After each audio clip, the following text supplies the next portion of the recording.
An injury's an injury. If he's hurt, he's hurt. He's a fighter. He competes. He trains. If he gets hurt, he's hurt.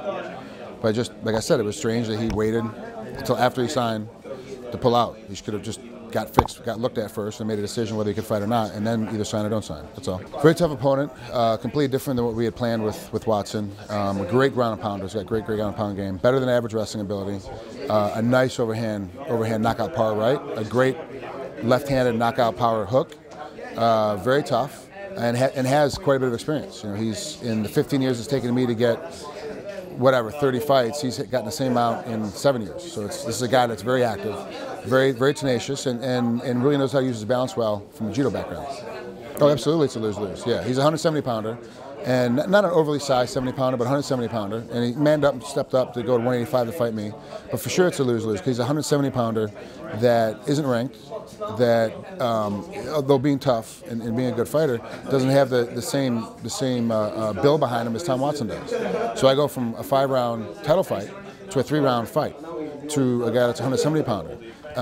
If he lasts into the 3rd round with me, he's already got the moral victory, whether he wins the fight or not. And if it just gets in the 3rd round, then he's got the moral victory. If he beats me, God, Christ, he can build his whole career off of beating me. I mean, this is a smaller guy. He's used to fighting smaller competition. He has to come out to fight me. It's a lose-lose for me because no matter how I look at it, you guys, the media, are going to go, well, what the hell happened? This guy's a 70-pounder. Well, that fight went the way the fight did. If it goes a 3-round decision, if I don't finish him just as drastically as I did Phillips, which is going to be damn near impossible because of the way his ground game is. That, you know, for me, it's the media's going to bang me up. My fans are going to bang me up. His fans are going to bang me up, no matter what happens. Without me coming out here in a 1-2 punch knockout power or hitting with 2 elbows and finishing the fight, it's going to be, I'm still going to have lost the fight, even if I get the W. So it's very difficult. You know, fighting a guy like this especially. But he manned up and, you know, he's stepping up to 185 and, you know, on a 6-week notice, you know, stepped in and is ready to compete and by all intents and purposes is going to come and bring it hard. No, it's you know, it's a good new organization. You know, this is only their 7th inception, so it's a little difficult when you compare him to, like, everyone wants to compare him to the big show. They want to compare him to UFC or Strikeforce or WC. Those guys have hundreds of times. They've thrown hundreds of fights. You know, not just fights themselves, but fight nights. They've had hundreds of fight nights.